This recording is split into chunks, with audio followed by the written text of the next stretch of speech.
name is Joanna Meza. I am an A&P mechanic and also the parts manager over here in Anderson Regional Airport.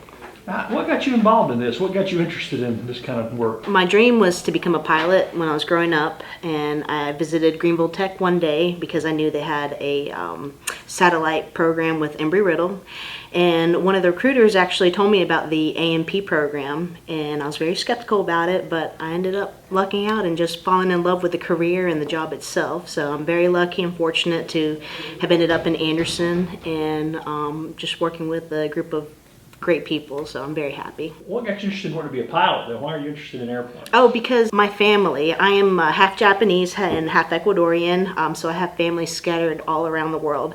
And one thing I did when I was young was, of course, visit them, going back and forth. So I had a lot of experience traveling in, commercial airline, and I was always fascinated by it. And I remember one of my flights, the pilots let me go in their cockpit and showed me all their buttons and stuff, and ever since then I was hooked. So I knew I wanted to do something in this field. What are some of the big challenges working at a smaller airport, trying to keep all the planes going and all that kind of stuff? Of course, they always say that, GA airplanes, you don't make as much money as corporate or commercial airline, but I love it because it's you get to really interact with the customers, I feel like, which I think you kind of lose that over in the commercial side. We have a lot of great base customers that I've got to know over the past couple of years, so I'm very pleased to be working alongside them and with them. And how have you seen things grow just since you've been here at Anderson Airport? It's little things. The county always backs us up. They try and get us the most up-to-date equipment, and also any information, we're always going sent to school to keep our knowledge updated. A lot of this technology is back in the 1960s and 70s, so it's really fascinating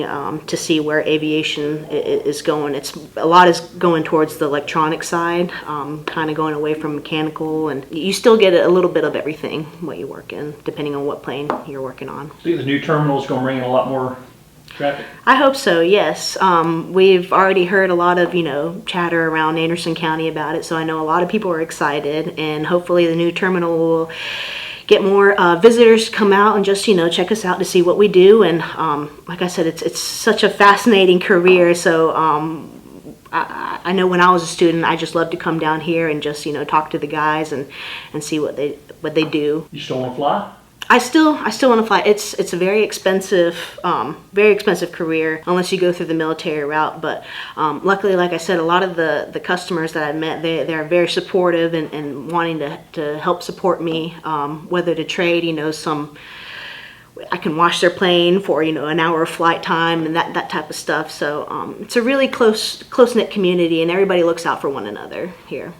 So you will be flying at some point? Oh yes, very soon. I already have my student pilot's license, but I'm working towards my private certificate. And then after that, hopefully I'll move towards the IFR certificate. So I'm very excited. One thing I thought to myself when I was, first looking into this career was, well, if I'm going to be flying these airplanes, it might not be a bad idea to learn how they work too as well. So another thing, being a female mechanic, I was very weary about if I'll be able to fit into this career or even this field. And so far everybody has been very welcoming, very open-minded, so it's been a great environment to learn.